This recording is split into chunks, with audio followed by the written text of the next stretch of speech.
This episode of The Dig is brought to you by our listeners who support us at patreon.com and by Haymarket Books, which has loads of great left-wing titles, perfect for Dig listeners like you.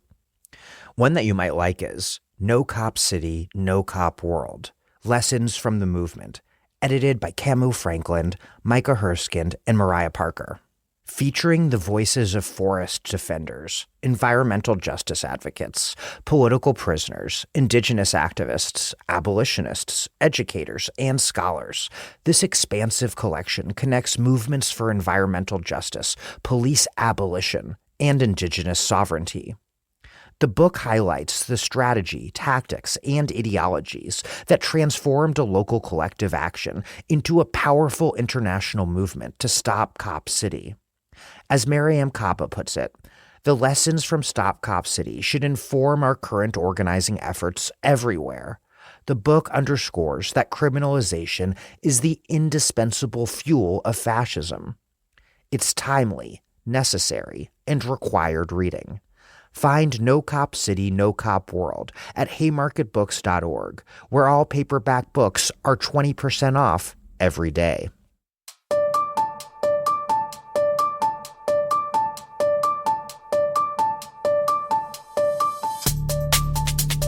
Welcome to The Dig, a podcast from Jacobin Magazine. My name is Daniel Denver, and I'm broadcasting from Providence, Rhode Island. This week, I want to tell you about a new audio project cooked up by some friends of The Dig.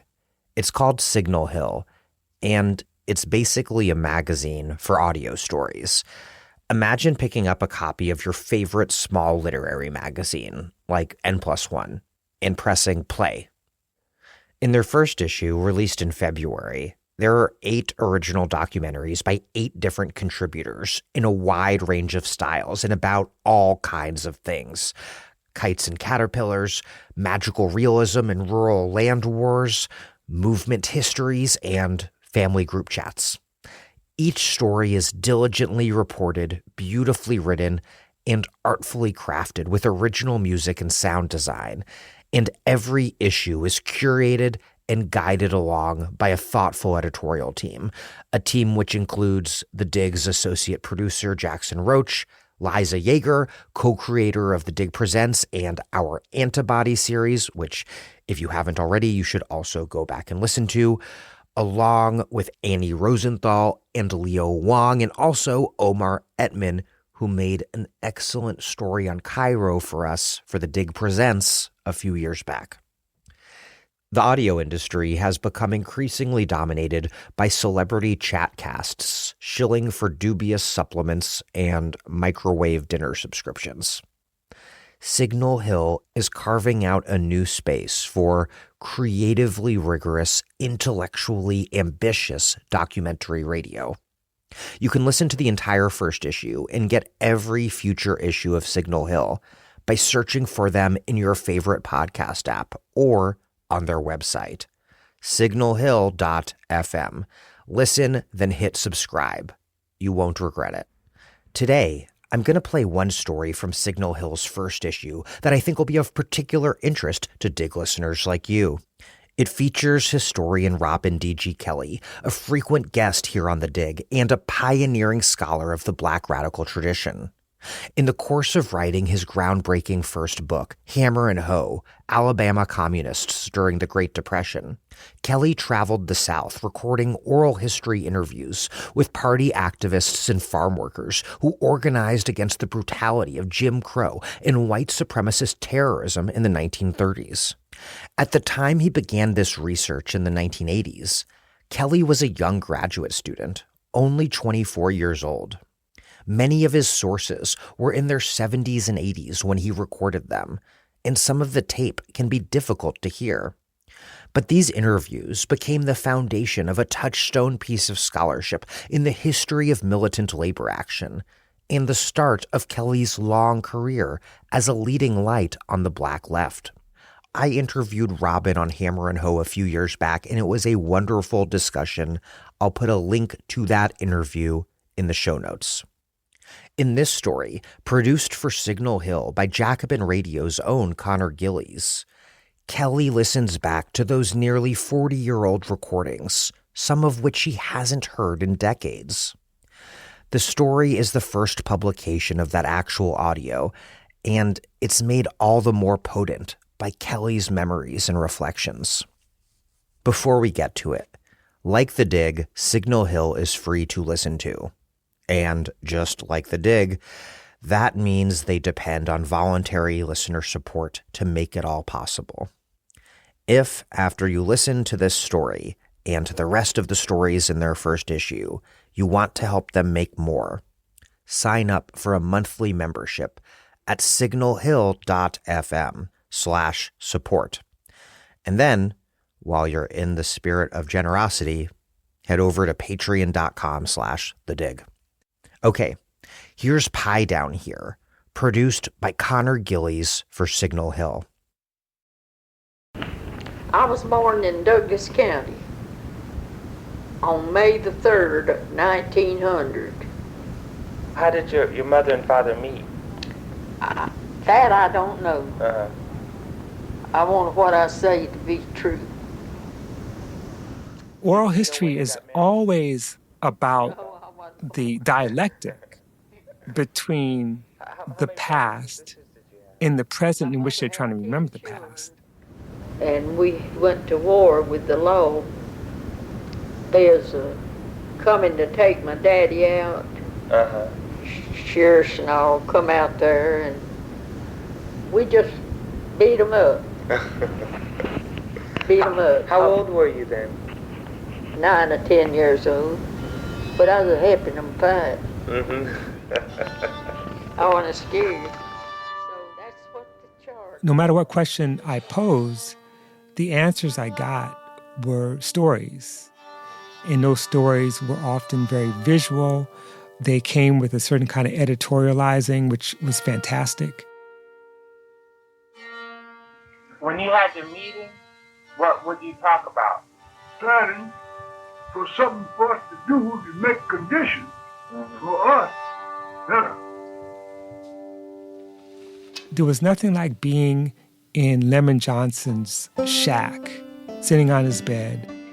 If you're cold enough, I'm not going to heat it. Oh, no, it's okay. Seeing the life and conditions in which they were living. Now, I was wondering about the sharecroppers union. Or to be in a room with Hosea Hudson at his sister's house. Well, I ain't lying, I'm telling you the fact. The whole world sets on the power of the working class. Seeing how they remember, physically. When did you join the sharecroppers union? 1935. 1935. And then also the fact that they kind of had props sometimes, things to show me, show and tell. Before I go any further, I want to show you. Here's my sister. She is a communist too. Listening to this interview again, I love it when she says, I want what I say to be true. Like, God's my witness, or you're my witness. I'm not going to lie to you.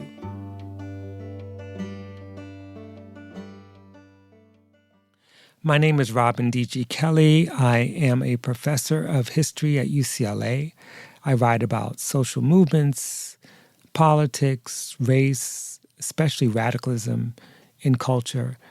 Hammer and Hoe was my doctoral dissertation and became my first book about the Communist Party in Alabama during the 1930s and 40s.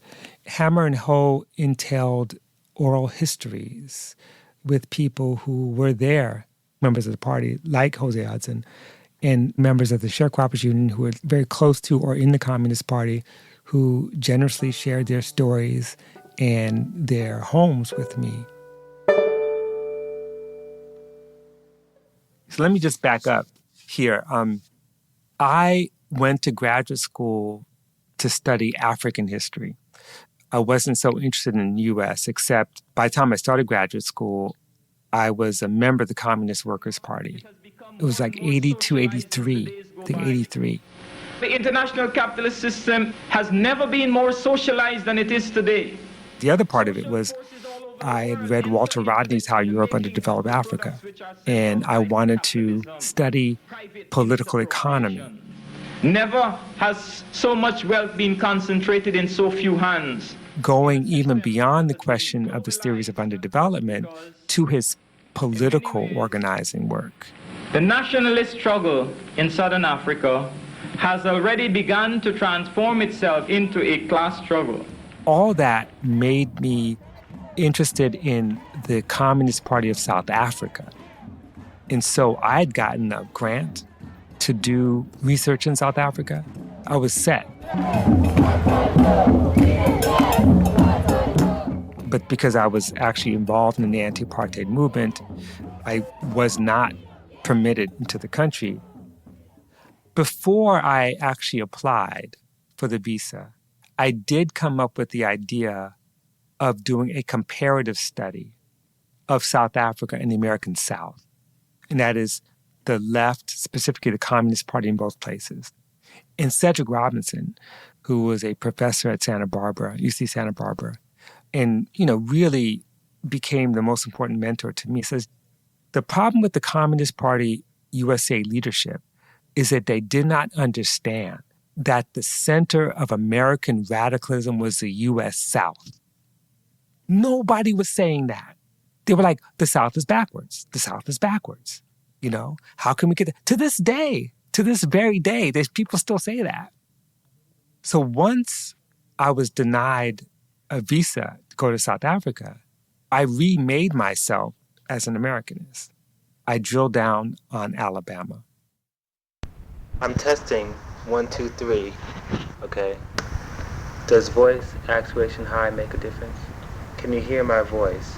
Can you hear what I have to say? I was a neophyte.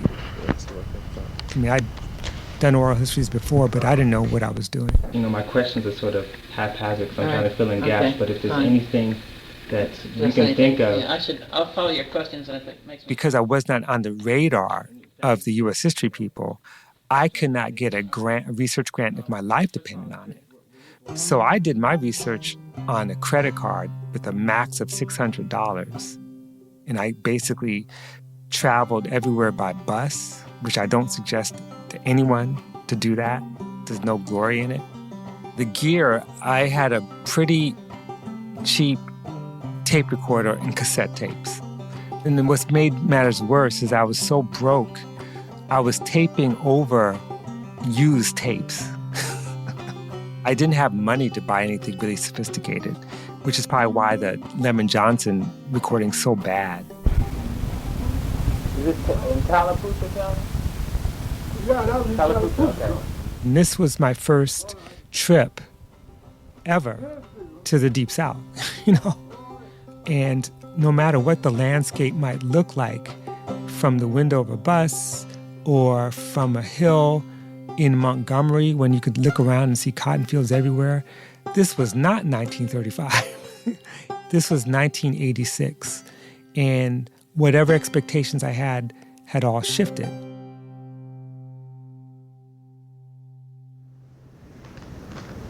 What was it like growing up on the farm? The life, Yeah, what was it like for you? well, I didn't have it too hard because I was just too young. But my mother and the rest of them did. Well, with Nanny Washburn, I went to her house.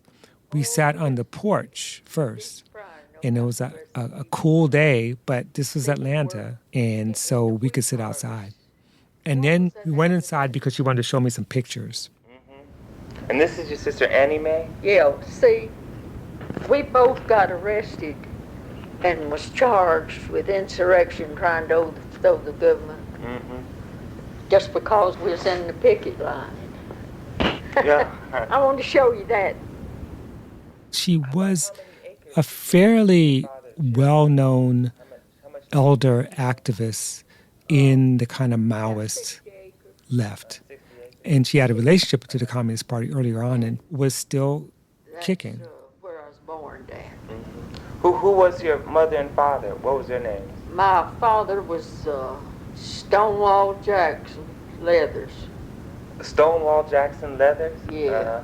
all that. And my mother was Frances Elizabeth Manning. By the time My mother had I 10 met children, and Nanny, one I of them had heard stories and read lived stories for a little while. about kind of left-leaning or progressive Southern white workers protecting or hiding black workers in times of crisis. It's rare, but it happened. And so she just reinforced it. And she was the perfect person to interview for a novice because she was a fantastic storyteller. And my mother in the wintertime would have to gather water creases on Chattahoochee River and wild onions and fry the wild onions. We'd just about starve, but they tasted good. Yeah. Just about every winter it was like that? Yeah. It was tough times. Sharecroppers, they don't furnish nothing but food or nothing. Well, they didn't to my daddy. Basically, a sharecropper doesn't own land. The sharecropper's family rents the land in the form of a debt. So they start out owing the landowner for seeds, for tools that they might use. Furnishings basically means that the planter will give you enough food to survive the winter. And so one of the reasons why sharecroppers began to organize was that landlords were either refusing to give furnishings over the winter months or giving less.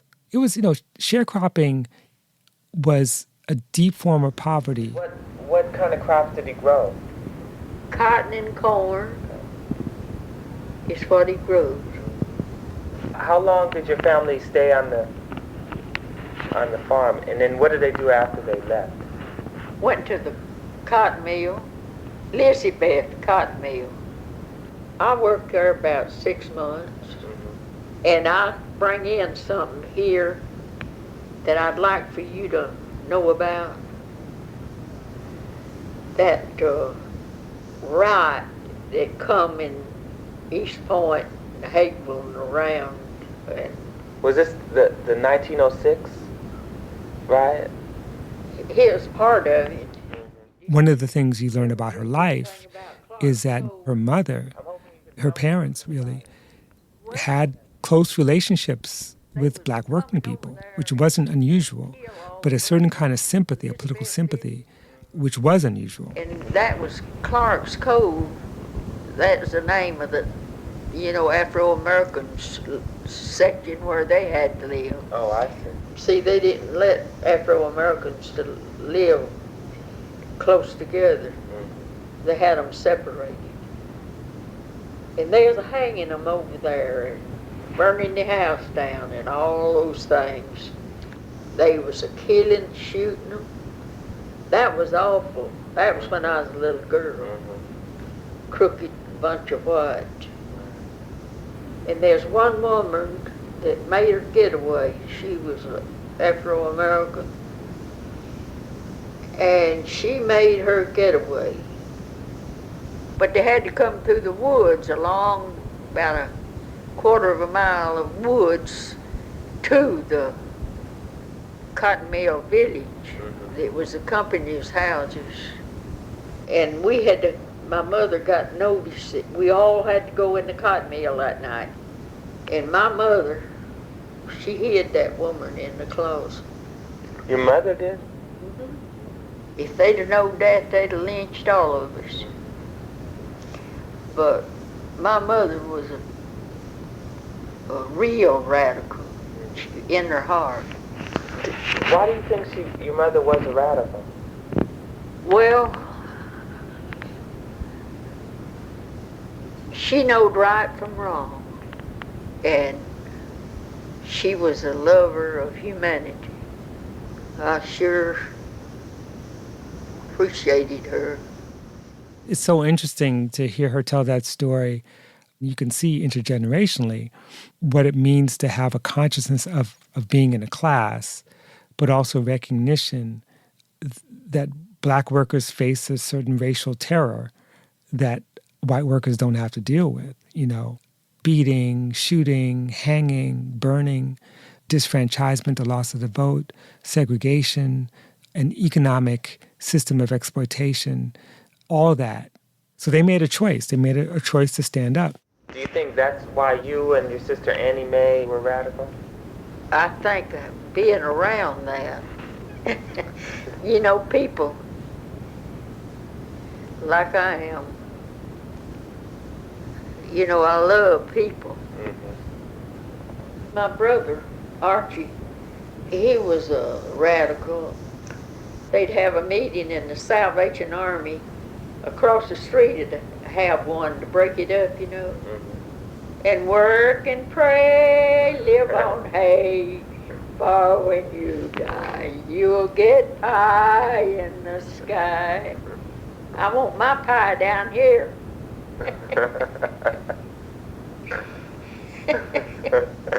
Is that how the workers respond? They say they want their pie down here? Yeah. That song is a IWW classic, Joe Hill, one of Joe Hill's songs. Quite a treat to hear Nanny sing that song. Was he a member of the IWW? Yes, he certainly was. Uh-huh.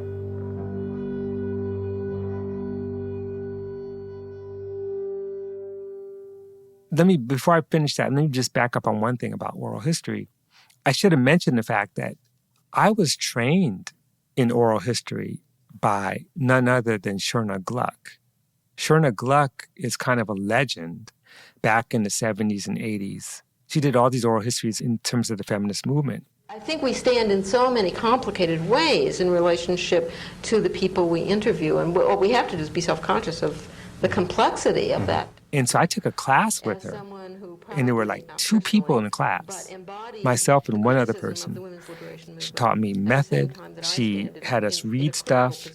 That didn't make me an expert, but it did introduce me to the idea that oral history is not just an interview.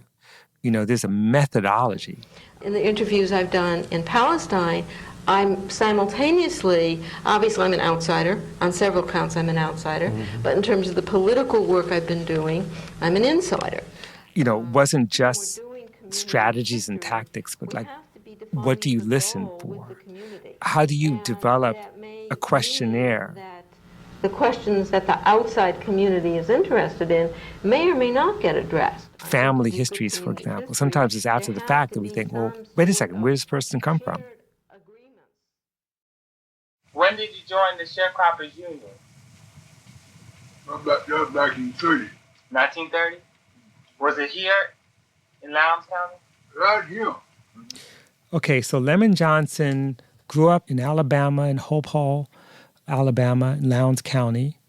He was, as a young man, a member of the Sharecroppers Union.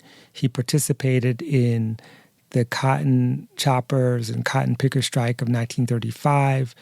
He didn't have a phone, so all of our correspondence was by mail. I'd send a letter, and then he'd tell me where he lived, and I said, I'll be there on such and such a day.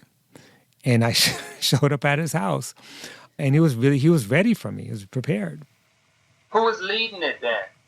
Who was the head? Me, Eddie Brasher, George Jackson. It was an old sharecropper's shack, maybe 2 rooms, had some few acres of land. I remember the roof being caved in. I remember that vividly.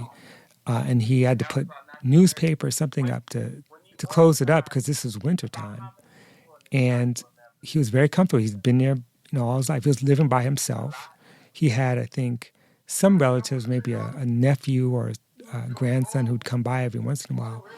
But it was like stepping back in time in many ways.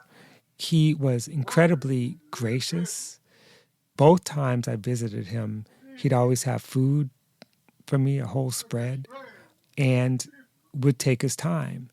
And so he never left Hope Hall, nor did he ever leave, at least emotionally, his connection to the movement in the 1930s. It was something he took great pride in. his participation. And I know a whole lot by experience. I mean, he was a hero of the story. He was exactly the archetype of the Southern Black communist or the Black radical tradition, in that he didn't need to be trained as a communist. He understood from the Bible and also from whatever reading he did what it meant to build a movement. When you had the meeting, what would you talk about? Planning for something for us to do to make conditions for us better.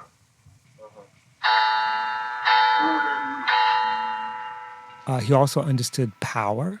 I mean, Lemon Johnson constantly kept saying things like, if you don't shoot, they're going to shoot you. I said, the only thing that'll stop us from killing you, you got to go shoot.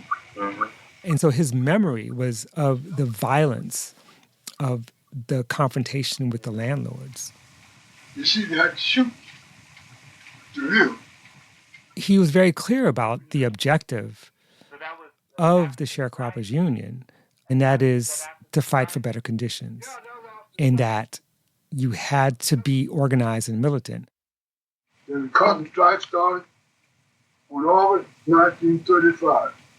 What Lemon Johnson is talking about is this strike planned for August 1935 to begin in Lowndes County on J.R. Bell's plantation. He had something like over 1,000 farm workers who were being paid 40 cents per 100 pounds for picking cotton.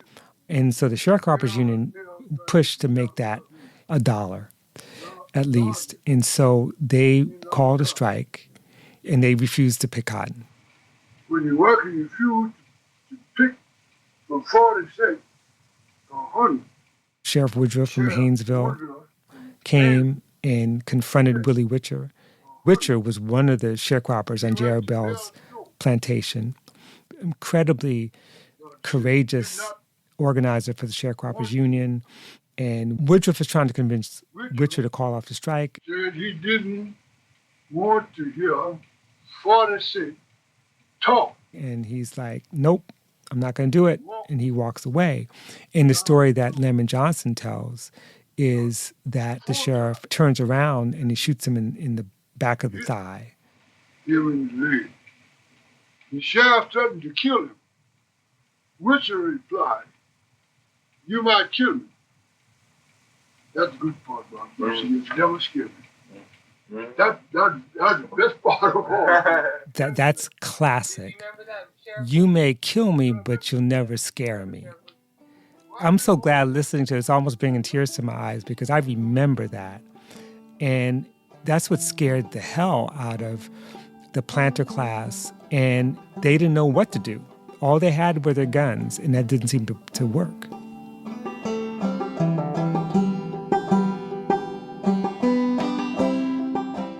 I'm not sure how much, if this ever got on the tape or not, but I remember it so vividly, where I asked him, so how did you win the strike? How did you win? And this is where props come in. He opens up a drawer that's sitting next to his bed, and he pulls out a copy of Lenin's What Is to Be Done, and he puts it on the bed. And next to that, he pulls out a box of shotgun shells, and he puts it next to that. And he says, right there, theory and practice, theory and practice,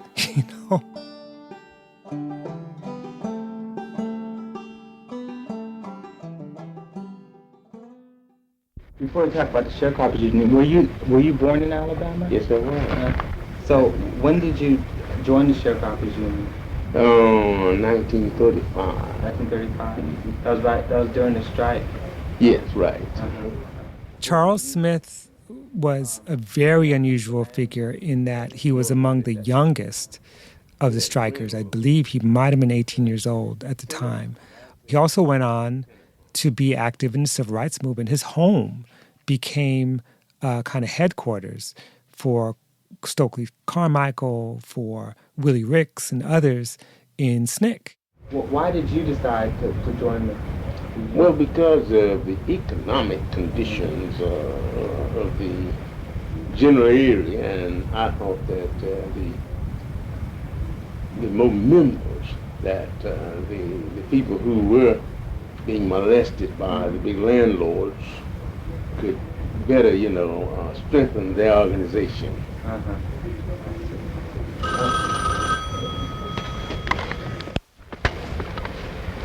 So, when you joined, was the union very popular? No, it wasn't. He was also in Montgomery County, which is one of the few places where the strikers did win $1 per 100 pounds wage rate. And I think they were also able to have the right to gin their own cotton. What would the typical meeting cover? Well, it would cover such things as minimum wages and how to approach the landlords to raise the level of wages. Charles Smith was spry and active, and it seemed like, if a cotton picker strike broke out that day, he was ready. If you were to summarize the significance of the sharecroppers union in Alabama, what would you say its significance was? It brought out a restlessness that had been sort of sleeping in the several communities, and it was that there was a need for some form of togetherness to deal with oppression.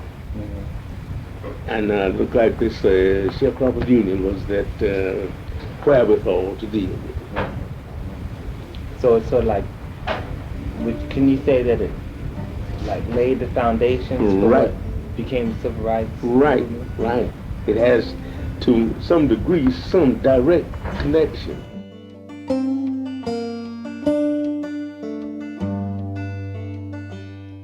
What I heard from people like Charles Smith and Lyndon Johnson was not just the level of violence that they faced, but the level of militancy that they confronted that violence with. They didn't seem to be afraid of not just white people and planters, but the county sheriffs and the deputies. And they continued to do this work.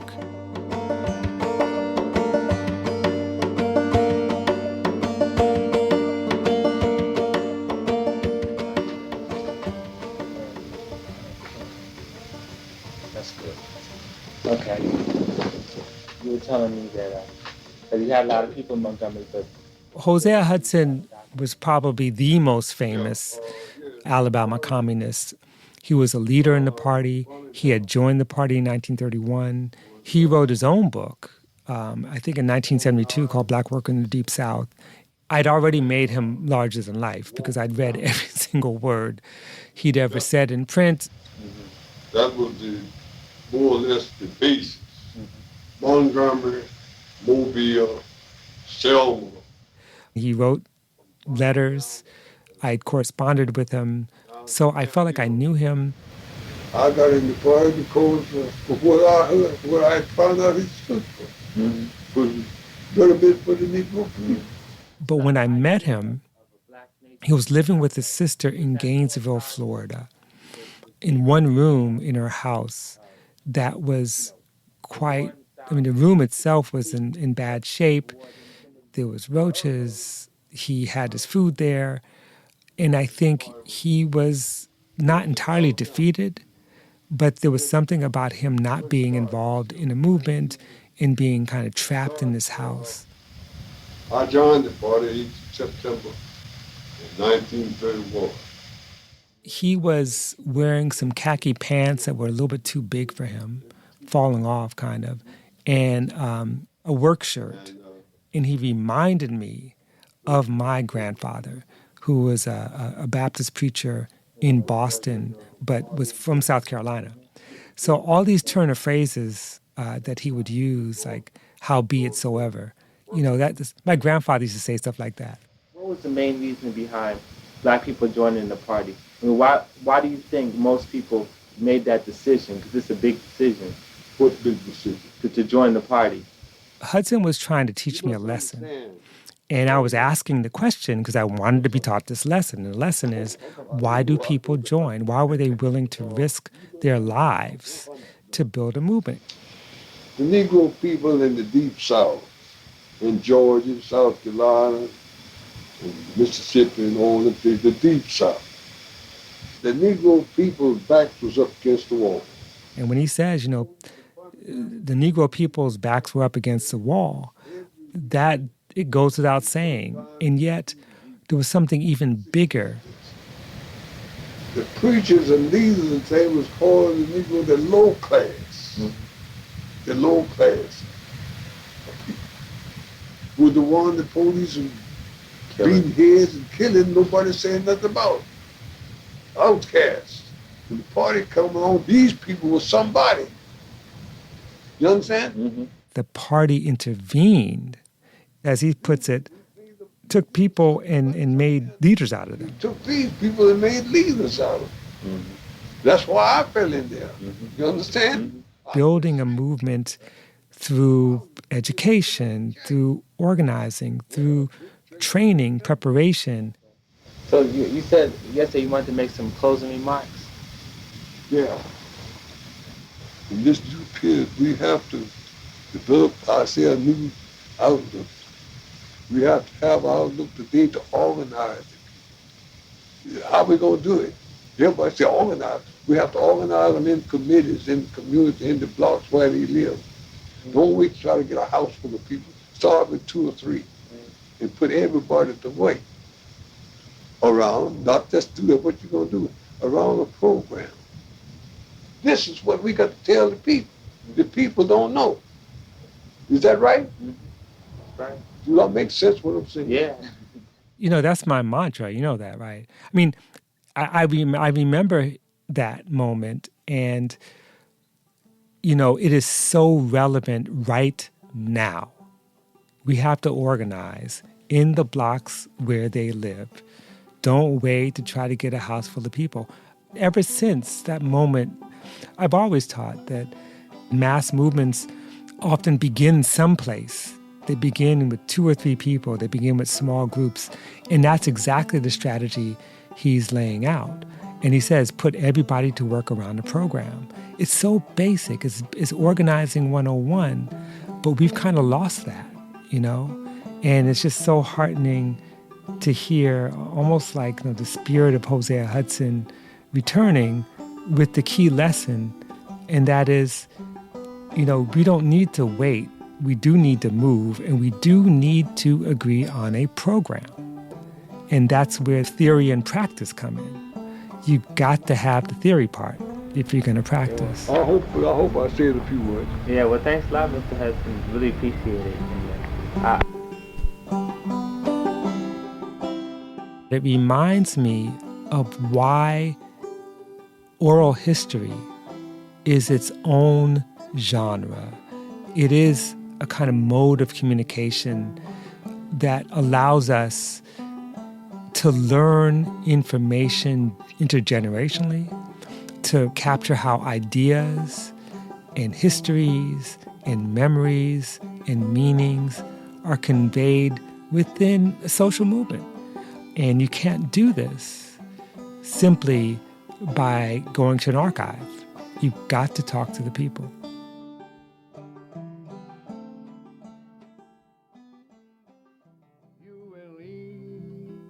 By and by, in that glorious land above the sky, way up high, work and pray, live on hay. You'll get pie in the sky when you die. That was Pie Down Here, featuring Robin D.G. Kelley and produced by Conor Gillies for the first issue of the new audio magazine, Signal Hill. It was edited by Liza, Yeager, and Omar Etman, with editorial support from the rest of the Signal Hill editorial team, Jackson Roach, Annie Rosenthal, and Leo Wong. All the music in this story is by Nathan Bowles, except for the final song you're hearing now, Long-Haired Preachers, by Harry McClintock, courtesy of Smithsonian Folkways. And you'll eat in the sweet by and by, you wise guy. If you liked this story, go listen to the rest of Signal Hill's first issue. You can find it on any podcast app. Just search for Signal Hill or listen on their illustrated website, signalhill.fm. For Dig listeners, I also especially recommend Cheryl Rivera's moving document of last summer in the Palestine Solidarity Movement and Hannah Sassoon's piece on the 1970s fight to prevent the French military from expropriating ancient pasture land from the shepherds who produce Roquefort cheese. But honestly, all the stories are great. Once you've listened, subscribe, leave reviews, follow them on social media, Signal Hill FM, sign up for their newsletter, become a monthly sustaining member to help them fund future issues. Signal Hill is building a home for daring, commitment, and beauty in audio documentary. Make it easier for them. signalhill.fm/support. Thank you for listening to The Dig from Jacobin Magazine. As Marx once said, after noting that labor in white skin cannot emancipate itself where the black skin is branded. While other podcasts have only interpreted the world in various ways, our point is to change it. We're posting new episodes most weeks. The Dig was produced by Alex Lewis. Our associate producer is Jackson Roach. Music by Jeffrey Brodsky. Our operations manager is Sylvia Atwood. Our senior advisors are Theorio Francos and Ben Mabey. Check out our vast archives and newsletters at thedigradio.com. Follow us on Twitter and also now Blue Sky and Instagram at The Dig Radio. And please do find us wherever you get podcasts and subscribe to this one. If it's on iTunes or Spotify, please also rate and review us positively. Those reviews help introduce us to new listeners, but what really does that is you telling other people to check out the pod. Please make propaganda for us and do find us at patreon.com/thedig and make a monthly or annual contribution to keep this operation up and running strong. Even a few bucks is huge.